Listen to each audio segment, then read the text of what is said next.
Pajak adalah kontribusi wajib yang harus dibayarkan oleh orang pribadi atau badan kepada negara. Pembayaran pajak bersifat memaksa berdasarkan undang-undang, dan pembayar pajak tidak menerima imbalan secara langsung atas apa yang telah dibayarkan. Pajak digunakan untuk membiayai pengeluaran negara dalam menjalankan pemerintahan dan menyediakan layanan publik demi kepentingan masyarakat secara keseluruhan. Adapun fungsi pajak yang diklasifikasikan menjadi 4. Pertama, fungsi anggaran atau budgeter. Pajak adalah sumber utama pendapatan negara. Dana ini digunakan untuk membiayai pengeluaran rutin dan pembangunan nasional.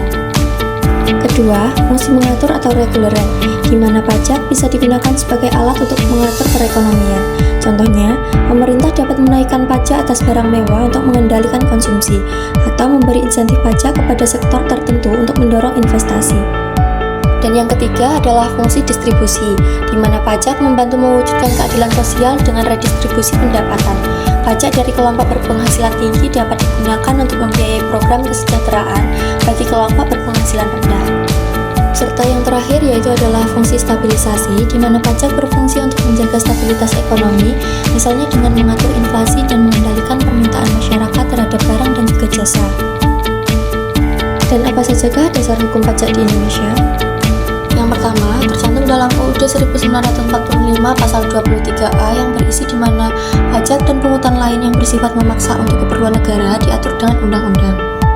Dasar hukum yang kedua yaitu Undang-Undang KUP atau Ketentuan Umum dan Tata Cara Perpajakan, yaitu Undang-Undang Nomor 6 Tahun 1983 dan perubahannya. Dan yang ketiga, Undang-Undang tentang Pajak Penghasilan, PPN, PPNBM, dan lain-lain.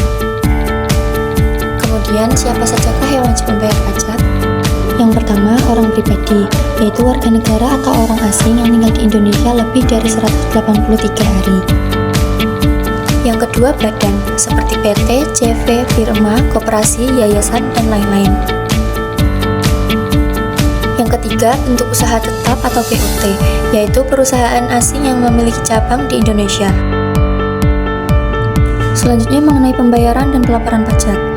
Laporan pajak adalah proses administratif di mana wajib pajak menyampaikan laporan mengenai jumlah pajak yang terutang, yang telah dibayar atau yang masih harus dibayar kepada otoritas perpajakan.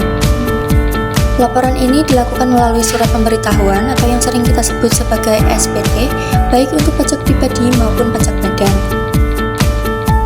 Sedangkan pembayaran pajak merupakan kewajiban finansial setiap warga negara atau badan usaha yang telah memenuhi syarat sebagai wajib pajak, sebagai kontribusi terhadap pembangunan negara.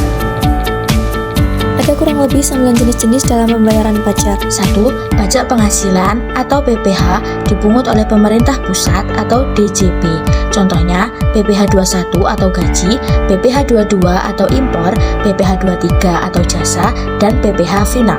Yang kedua, pajak pertambahan nilai atau PPN dipungut oleh pemerintah pusat atau DJP, contohnya PPN atas pembelian barang atau jasa. 3. Pajak penjualan atas barang mewah atau PPNBM dipungut oleh pemerintah pusat atau DJP, contohnya pajak atas mobil mewah, perhiasan, dan lain-lain. Yang keempat, biaya material dipungut oleh pemerintah pusat, contohnya materai 10.000 untuk dokumen perjanjian atau kwitansi. Yang kelima, pajak bumi dan pembangunan atau PBB P2 dipungut oleh pemerintah daerah. Contohnya, pajak atas tanah dan bangunan. Yang keenam, pajak kendaraan bermotor atau PKB dipungut oleh pemerintah daerah atau provinsi. Contohnya, pajak atas motor, mobil, dan lain-lain. Yang ketujuh, pajak hotel dan restoran dipungut oleh pemerintah daerah, kabupaten, atau kota. Contohnya, pajak dari transaksi hotel atau restoran. Yang kedelapan, pajak hiburan dipungut oleh pemerintah daerah.